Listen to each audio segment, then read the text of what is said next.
उस भगवती की कृपा, उस माँ भारती की कृपा है हम पर कि वो हम जैसे संतानों को इस देश में दी हुई है और इस धरोहर को संभालने के लिए हमें वो पुरुषार्थ दिया हुआ है कि हम पुरुषार्थ करके अपने देश का भविष्य सुनहरा कर सके। तो आइए हमारी देशभक्ति युवा मंडल इस कार्यक्रम में आप हिस्सा बनिए और हम सभी बच्चों को उत्साहित करने के लिए अपना आशीष दें। मैं आदरणीय श्री बड़े भाई भक्तराज भैया जी को यहाँ मंच पर आमंत्रित करना चाहूंगा कि आप जी यहाँ पे आकर हमारे राष्ट्रीय अध्यक्ष मुनेन सिंह जी के साथ ध्वजारोहण का कार्यक्रम करें में भाग लें। और आप सभी गणमान्य अतिथियों से अनुरोध है कि आप भी अपने स्थान पर खड़े होकर ध्वजा के सम्मान में आशीष प्रकट करें। मैं मुनेन जी से माँ भारती को प्रणाम करते हुए अगले चरण में मैं अपने बड़े भाई से अनुरोध करूंगा भक्तराज भैया जी से कि ध्वजारोहण कर हम सभी को अपना आशीष प्रदान करें। अपरेट सावधान। जन गण मन अधिनायक जय है भारत भाग्य विधाता, पंजाब सिंध गुजरात मराठा द्राविड़ उत्कल गंगा, विंध्य हिमाचल यमुना गंगा उचल जलधि तरंगा। तब शुभ नामे जागे तब शुभ आशीष मांगे, गाए तब जय गाथा जन गण मंगल दायक जय है भारत भाग्य विधाता। जय है जय है जय है जय जय जय जय है भारत माता की, भारत माता की वंदे वंदे। आप सभी से अनुरोध है कि आप सभी आसन ग्रहण करें। मैं विशाल सिंह जब मैं अपना जीवन सुंदर बना उसके बाद ही मैं वक्तव्य के लिए अपने वरिष्ठ जनों को आमंत्रित करूंगा।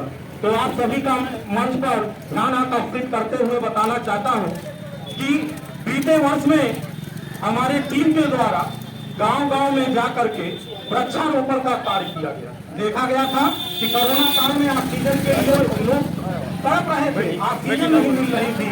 तो जो प्राकृतिक का ऑक्सीजन है और जो बनावटी है उसमें अंतर तो है।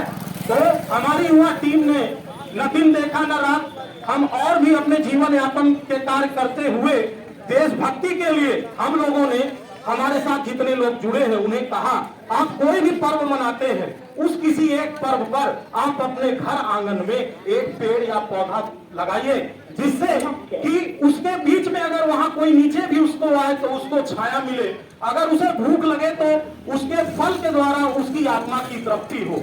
ये कार्य हमारे युवा मंडल के द्वारा किया गया, जिसमें हमारे भक्तराज भाई जी के द्वारा समय समय पर मार्गदर्शन और योगदान भी मिलता रहता है। इनका प्रिय स्नेह हमको प्राप्त है। और इसी की कड़ी में हमारी युवा मंडल समिति के द्वारा एक न्यूज पाठशाला का कार्यक्रम चालू किया गया है।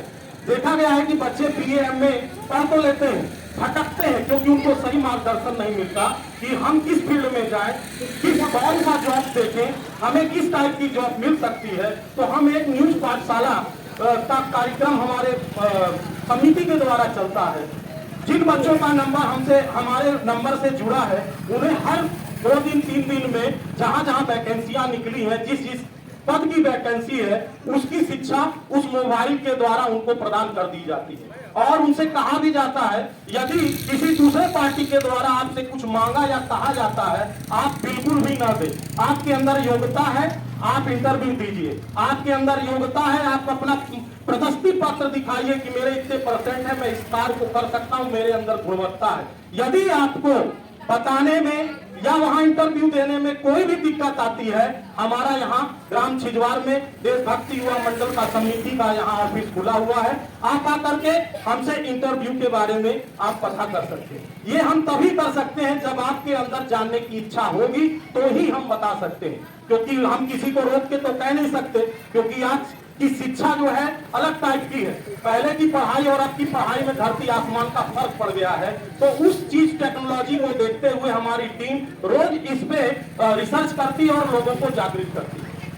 तीसरी बात मैं आपको बताना चाहता हूं, अभी बीते ही शनिवार हमारी टीम ने एक छोटा सा मिस कॉल किया छोटे ग्राम पंचायत के जितने छोटे बड़े घर हैं, मोहल्ले हैं, वहां के नौजवानों को कि आओ हमारे यहाँ जो दार्शनिक स्थल है वहां पर हम साफ सफाई करें, हम वहां पे जाके स्वच्छता अभियान करें और लोगों को स्वच्छता से जुड़ने का संकल्प कराएं। हमारी टीम सर्वप्रथम कौली के पास वहां सन्निकट हनुमान जी का एक बहुत ही अच्छा मंदिर है, ग्राम पंचायत के द्वारा उसका सुंदरीकरण वगैरह कराया गया है। तो वो सुंदर तब तक है जब हम उसको बना के रखेंगे। देखा गया है लोग पन्नियों में प्रसाद तो लेके जाते हैं, नारियल फोड़ते हैं बड़े श्रद्धा से और फिर उसी पन्नी को उसी दरवाजे में लटका के चले जाते हैं। तो जो मंदिर भव्य बना था, जिसके दर्शन के लिए हम जाते थे, कृतार्थ होते थे, आप वहां कचरा फैला के आ रहे हैं। तो जो दूसरा व्यक्ति जाएगा उसके मन में खिन्नता होगी, जिसके मन में खिन्नता होती है उसके मन मंदिर में परमात्मा का वास नहीं होता है। साफ सफाई करें और ये ही नहीं कि सिर्फ नौजवान ही करे, बूढ़ा भी करे, अंकल भी करे, आंटी भी करे, दादी फुआ चाची जो भी जाए वहां करे। शिवलिंग पर जो पानी आप चढ़ा देते वो पानी रास्ते से जाता है, हमारी श्रद्धा है, हमने भगवान को चढ़ाया, वो हमारे पैर पे लग रहा है। तो ये हमें बताने की आवश्यकता नहीं है, ये आपको मालूम है कि ये काम नहीं करना चाहिए, तो उससे लोगों का भी भला होगा, आपका भी भला होगा। इसी के दृष्टि में देखते हुए हमारी टीम ने एक और छोटा सा काम किया है। हर छोटी बड़ी समस्या को लेकर हमारे यहाँ मंथन होता है। जैसे कि यहाँ पर हम अपने ग्राम छिंदवाड़ा में कौन सा ऐसा काम करें जिससे कि यहाँ रोजगार भी उत्पन्न हो, यहाँ के लोगों को देखने से प्रेरणा मिले, दूर गांव से आकर लोग यहाँ प्रेरणा लें। हमने कुछ बिंदु बना के रखे हुए और वो बिंदुओं को हम यहाँ पे आने वाले उस समय में, अभी कल शायद ग्राम सभा का आयोजन है, वहाँ पे हम इस बिंदु को उठाएंगे। यदि यहाँ के सरपंच द्वारा या यहाँ के किसी राजनेता के द्वारा वो कार्यक्रम किया जाता है तो हमारी टीम हमेशा उनकी ऋणी रहेगी कि वो हमारे ग्राम छिंदवाड़ा के लिए वो ऐसा कर रहे हैं। उस बिंदु में है पहला मंडपम बनवाना। हमारे पास भूमि की कमी नहीं है छिंदवाड़ा में, आप सभी से छुपा नहीं है। पहले क्या था, कोई बोलता नहीं था, कोई देखता नहीं था, कोई समझता नहीं था, हमें जानकारी नहीं थी और हम उसे छोड़ देते थे। यहाँ तो बहुत बड़ा फील्ड पड़ा है, वहाँ एक छोटा सा मंडपम का बन जाए, यहाँ का गरीब व्यक्ति वहाँ पे जाकर के कोई भी कार्यक्रम या अनुष्ठान कर सकता है फ्री ऑफ कॉस्ट। लेकिन उसकी साफ सफाई की व्यवस्था उसको स्वयं करनी होगी। किसी माता बहन को किसी बेटी की शादी करना है तो उसे घर या कहीं जा करके शादी मैरिज हॉल ना खोजना पड़े, इस मंडपम में आके करे, उसकी भी रूपरेखा हमने तैयार की है। दूसरा, इतने दिन बीत गए, आज आजादी का ये गणतंत्र दिवस का 75वां समारोह मना रहे, लेकिन किसी के मन में नहीं आया जब यहाँ जमीन है हमें तो हमारे बच्चे खेलने के लिए मध्यपुर जाते हैं, हमारे बच्चे खेलने के लिए देगराट जाते हैं।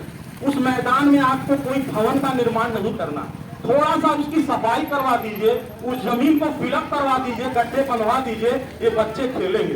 बच्चे खेलेंगे, उनका मन का विकास होगा, मन स्वस्थ रहेगा, तन स्वस्थ रहेगा, तभी तो वो अच्छा सोचेंगे और देश की करने के लिए तत्पर रहेंगे। यही एक ये बिंदु है।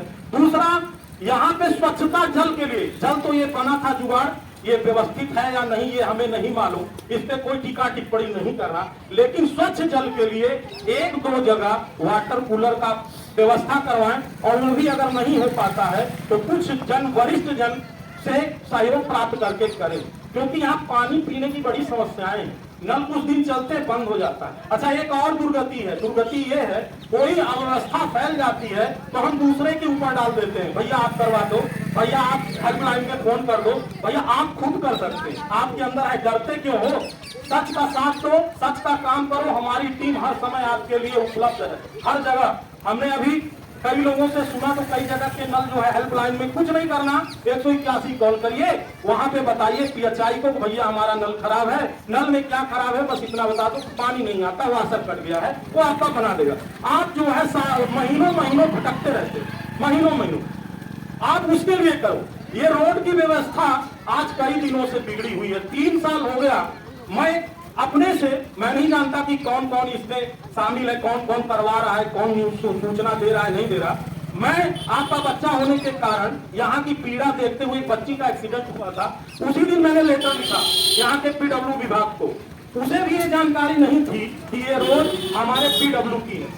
आज से 2 साल पहले मुझे धमकाया गया, मैंने उस धमकी को जो है एक्सेप्ट किया और आगे लड़ाई लड़ा। इस रोड के लिए इसका जो है पैसा पास करवाने से लेकर के ठेकेदार को काम दिलवाने तक सारा काम किया। लेकिन लोगों से भी अपील है कि जब कोई काम हो रहा हो तो उसकी गुणवत्ता के लिए आप भी आवाज उठाओ। एक अकेले के माथे भार नहीं होगा, आप सब सहयोग करो। आने वाले कुछ समय में अगर इस रोड का कार्यक्रम नहीं होता है तो हमारी टीम के द्वारा धरना प्रदर्शन किया जाएगा। भैया, हम पुलिस वाले हेलमेट नहीं लगाते हैं, हमसे जुर्माना ले लेते हैं। गाड़ी नंबर प्लेट नहीं चेंज करते, हमसे जुर्माना ले लेते हैं। तो जब आप हर चीज का जुर्माना लेते हो, क्या हम ग्रामवासी टैक्स नहीं देते? क्या हम ग्रामवासी जो है भारत के निर्माण में अपना योगदान नहीं देते? कब तक हम इस धूल को सहे, कब तक लड़ाई करें? कहता है विभाग आप कंपनी से मिलो। कंपनी ने हमें नहीं बताया, कंपनी ने हमको हमारे ग्राम को देखकर बता कि यहाँ पे उच्च क्वालिटी है, ठीक है आप रहो, हमें आपका कंबल नहीं चाहिए, हमें आपका अनाज नहीं चाहिए, लेकिन जो बीआरएस का पैसा वगैरह मिलता है जो ग्राम सेवा में लगाना चाहिए वो आप लगाओ। खुल के कोई नहीं बोलता, आज हम इस मंच पे बोल रहे हैं। तो आप उनके इस सहयोग से भी मत बनो कि आप कंबल दे दिया तो संतुष्ट हो जाओ। भैया, उनका 100% का पैसा अगर हमारे ग्राम विकास में लग जाए तो यहाँ की रोडें भी अव्वल हो जाएंगी, यहाँ की शिक्षा भी अव्वल हो जाएगी। जो कंप्यूटर के लिए बच्चे 8,000 5,000 रुपए रिवा जा करके फूकते हैं वो यहाँ पे व्यवस्था बन जाएगी। लेकिन इसलिए नहीं बनती क्योंकि हम थोड़े से आदी हो गए उनके थोड़े से टॉफी देने पे हम मचल जाते हैं। वाह, बहुत बड़ा सहयोग किया, अरे आपने खास सहयोग किया होता तो आज हमारा ये छिजवार कहाँ होता? छिजवार ही क्यों नहीं, यहाँ के आसपास के गांव कहाँ होते? जल की व्यवस्था भी आप करवा देते। तो इन सभी कड़ी को देखते हुए हमारी टीम जुझारू रूप से लगी हुई है। ये ना कोई सोचे कि ऑफिस खुलता है बंद होता है, लेकिन हम तत्परता से लगे रहते, रोज नए विचार ढूंढते हैं। योगा दिवस होता है तो स्कूल में जाके बच्चों को योगा भी सिखाते हैं। अब हमें तो ट्रेंड है नहीं, थोड़ा बहुत करते हैं, लेकिन मोबाइल में सीख करके हम और जाते हैं कि हमारे साथ ये बच्चे कहीं कल नाम लेंगे कि फलाने अंकल हमारे यहाँ आए थे, ऐसा किया और करने से हम स्वस्थ थे। हमने बच्चों को नशा के बारे में बताया कि बेटा तुम मत करो। हमारा देश सबसे ज्यादा इस समय युवा हमारे देश में भरे पड़े हैं, युवा प्रधान देश है हमारा, किसी देश में इतना युवा नहीं है। लेकिन एक और इसमें विषमता ये है कि बच्चे नशा की ओर अग्रसर हो रहे हैं। ये बच्चे नशे की ओर अग्रसर हो रहे हैं तो ये देश का क्या भविष्य बनाएंगे? तो आप सभी से अनुरोध है, जो डांट फटकार आपके माता पिता ने आपको दी वो डांट फटकार आप अपने बच्चे को दीजिए, क्योंकि जब तक छीनी हथौड़ी की चोट नहीं लगती पत्थर मूर्त नहीं बनता। आप अगर अपने बच्चे का भविष्य आपके हाथ में, हर घर का गार्जियन अगर चाहे कि मेरा बच्चा अच्छे संस्कार पाए तो वो खुद पा सकता है अपने माँ बाप से। अब इस आगे की कड़ी मैंने बहुत कुछ बोला। एक श्लोक है कि कोकिला नाम स्वरूप रूपम नारी रूपम प्रतिपदा विद्या रूपम करूपाणाम क्षमा रूपम तपस्विना। आप सब ज्ञानी हैं, पढ़े हैं, आप हमसे सीनियर हैं, उम्र दराज है, आपको सब एक्सपीरियंस है। मेरे कहने बोलने में जो भी त्रुटियां रही हो आप अपना बालक समझ के क्षमा कीजिएगा। मैं आगे की कड़ी में अपने भक्तराज भैया जी को आमंत्रित करता हूं कि आप भी इस मंच पर आकर के हम बच्चों को आशीर्वाद प्रदान करें और ऐसे उद्बोधन दें जिससे कि हमारे अंदर एक ऐसा ऊर्जा का संचार हो कि हम तत्परता से और जोरों से काम करें और अपने ग्राम से ही देश को बनाने का कार्य करें। तो मैं फिर एक बार पुनः भक्तराज भैया जी को आमंत्रित करूंगा। आप सभी तालियों के साथ उनका स्वागत और अभिनंदन करें।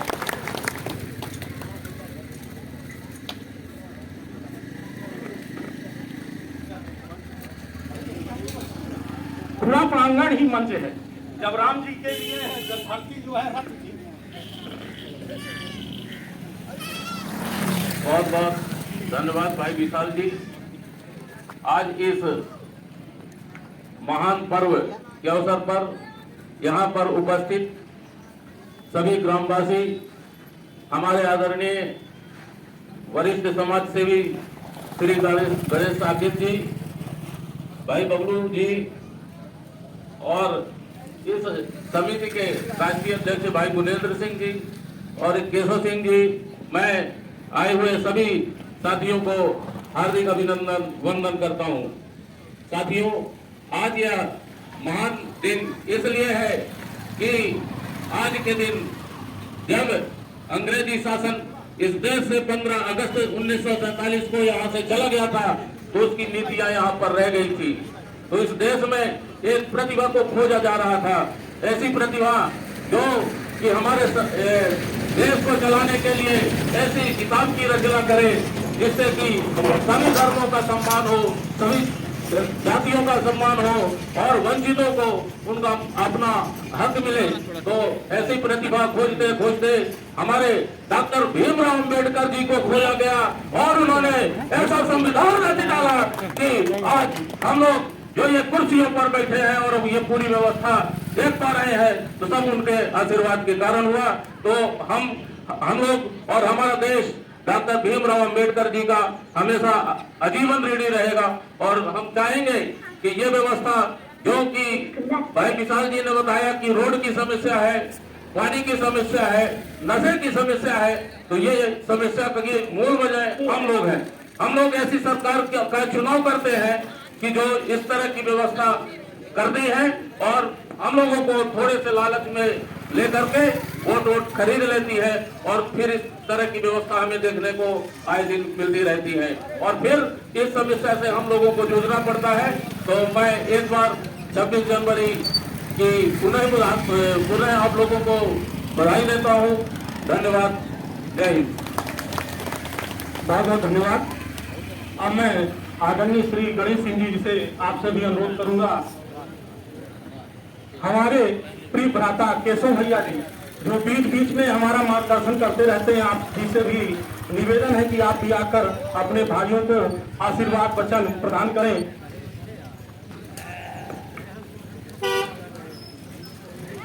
जय हिंद, जय भारत। आप सभी को गणतंत्र दिवस की हार्दिक शुभकामनाएं। यहाँ उपस्थित हमारे आदरणीय बड़े भाई श्री भक्तराज सिंह, समाज सेवी गणेश जी, अन्य समाज के वरिष्ठ बुद्धिजीवी वर्ग, इतवार के समस्त ग्रामवासी वर्ग, आप सबको गणतंत्र दिवस की बहुत बहुत हार्दिक बधाई एवं शुभकामनाएं।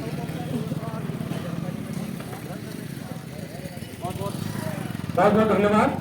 मैं बबलू भैया जी से भी आग्रह करूंगा, कम से कम जयकारा ही लगा के चले जाएं, ऐसा ना कहें कि नहीं बोलूंगा, क्योंकि हम आपको ही देखकर जीते हैं, हम आपको ही देखकर आगे बढ़ते हैं। तो आप हमारा भक्त संवारने में अपना उद्बोधन करें। भारत माता की जय, भारत माता की। अब मैं अगले कड़ी में अपने राष्ट्रीय अध्यक्ष मुनेन्द्र सिंह जी को आमंत्रित करूंगा कि आप भी जो है अपनी योजनाओं को बताएं और जो जो कार्य आपने अभी तक किया है उसमें क्या उपलब्धियां हैं। कम से कम लोग ये जाने कि यहाँ ऑफिस खुली है तो सिर्फ शटर देखने के लिए नहीं खुलता, यहाँ काम भी होता है कि नहीं। तो मैं माननीय मुनेन्द्र जी से आग्रह करूंगा कि आप बताएं।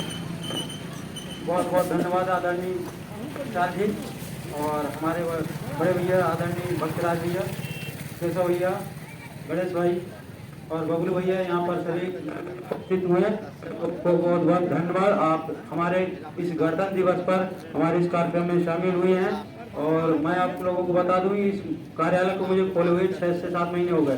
15 अगस्त को मैंने जो है तो इस कार्यालय का उद्घाटन किया था, उसके बाद से कंटिन्यू हम जो है तो कार्य कर रहे हैं और अपने इस क्षेत्र में जो है तो लोगों को रोजगार से संबंधित हमारे पास बहुत सारी वैकेंसी आया करती हैं।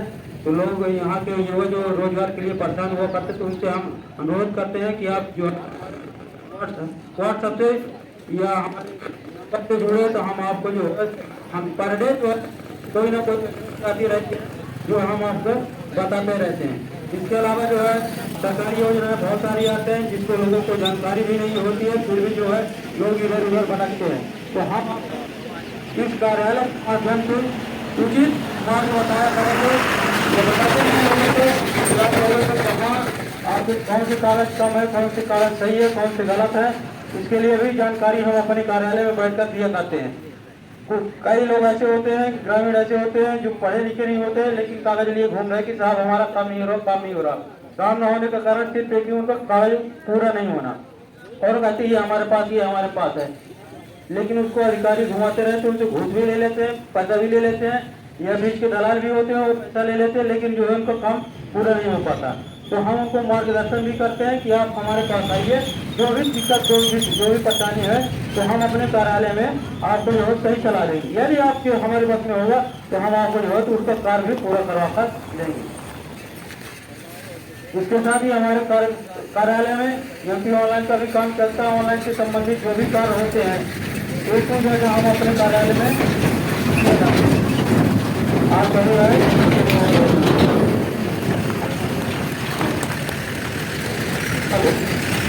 कहा गया है कि नौजवानों भारत की तुम तस्वीर बदल दो, पूर्व के इस गुलशन से कांटों को हटा दो, छोड़ के सारे भेदभाव को समझो देश को अपना, रह ना जाए देश अधूरा कोई सुंदर सपना। इसी वचन के साथ इस कार्यक्रम का मैं विराम करता हूं और प्रसाद वितरण करिए। और आप सभी का बहुत बहुत तहे दिल से धन्यवाद कि आपने अपने बच्चों को समय दिया, उन्हें सुना और अपना बीच बीच में आपसे अनुरोध है कि बीच बीच में आप हमारे ऑफिस में भी आए और जो कर सकते हैं वो देश के लिए कुछ कर सकते हैं। हमें पैसा रुपया किसी का नहीं चाहिए, श्रमदान चाहिए, श्रमदान। हमारे अगर कोई कार्यक्रम का आयोजन होता है ग्राम सफाई का लेकर के या शिक्षा विकास का लेकर के या योगासन का लेकर के, तो आप सभी से अनुरोध है कि आप हमारे कार्यालय से जुड़ सकते हैं और उस कार्यक्रम का हिस्सा बन सकते हैं, क्योंकि माता पिता के दिखाए हुए रास्ते पर बच्चे चलते हैं। तो आप सभी इसमें जुड़ने के लिए जरूर हमारे कार्यालय से संपर्क करें। बहुत बहुत धन्यवाद। जय हिंद।